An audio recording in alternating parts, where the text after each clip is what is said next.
He did not wear his scarlet coat, for blood and wine are red, and blood and wine were on his hands when they found him with the dead, the poor dead woman whom he loved, and murdered in her bed. He walked amongst the trial men in a suit of shabby grey. A cricket cap was on his head, and his step seemed light and gay. But I never saw a man who looked so wistfully at the day. I never saw a man who looked with such a wistful eye upon that little tent of blue which prisoners call the sky, and at every drifting cloud that went with sails of silver by. I walked with other souls in pain within another ring, and was wondering if the man had done a great or little thing, when a voice behind me whispered low, "That fellow's got to swing."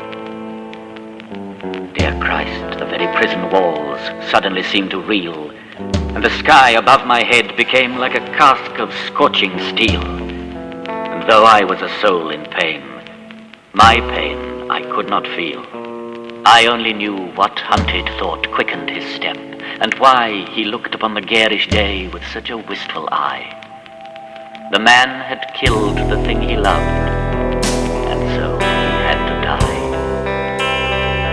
Yet each man kills the thing he loves, by each let this be heard. Some do it with a bitter look, some with a flattering word. The coward does it with a kiss, the brave man with a sword. Some kill their love when they are young, and some when they are old. Some strangle with the hands of lust, some with the hands of gold. The kindest use a knife, because the dead so soon grow cold. Some love too little, some too long, some sell and others buy. Some do the deed with many tears, some without a sigh. For each man kills the thing he loves, yet each man does not die. He does not die a death of shame on a day of dark disgrace, nor have a noose about his neck, nor a cloth upon his face, nor drop feet foremost through the floor into an empty space. He does not sit with silent men who watch him night and day, who watch him when he tries to weep and when he tries to pray, who watch him lest himself should rob the prison of its grey. He does not wake at dawn to see dread figures throng his room, the shivering chaplain robed in white, the sheriff stern with gloom, and the governor all in shiny black with the yellow face of doom. He does not rise in piteous haste to put on convict clothes, while some coarse-mouthed doctor gloats and notes each new and nerve-twitched pose, fingering a watch whose little ticks are like horrible hammer blows. He does not feel that sickening thirst that stands one's throat before the hangman with his gardener's glove comes through the padded door and binds one with 3 leathern thongs.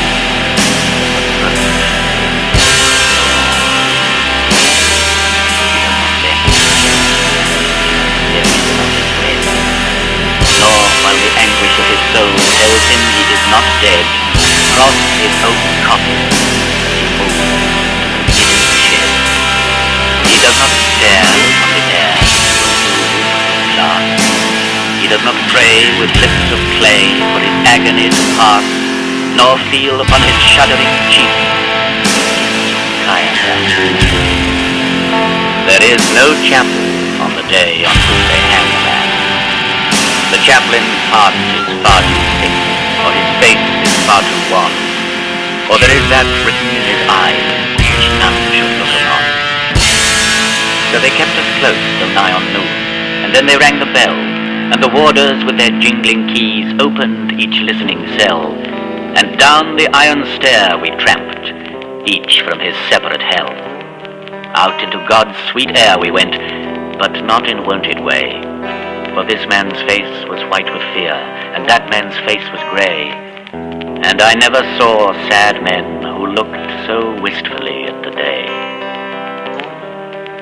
The warders strutted up and down, and watched their herd of brutes. Their uniforms were spick and span, and they wore their Sunday suits. But we knew the work they had been at, by the quicklime on their boots.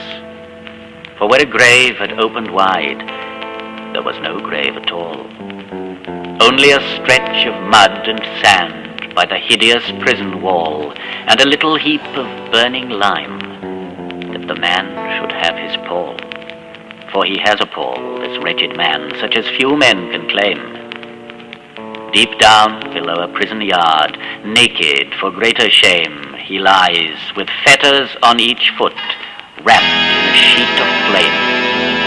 And all the while the burning lime, flesh and bone away. It eats the brittle bone by night, the soft flesh by day. It eats the flesh and bone by turns, but it eats the heart always. In Reading Jail by Reading Town there is a pit of shame, and in it lies a wretched man eaten by teeth of flame. In a burning winding sheet he lies, his grave has got no name. And there till Christ call forth the dead, in silence let him lie. No need to waste the foolish tear or heave the windy sigh.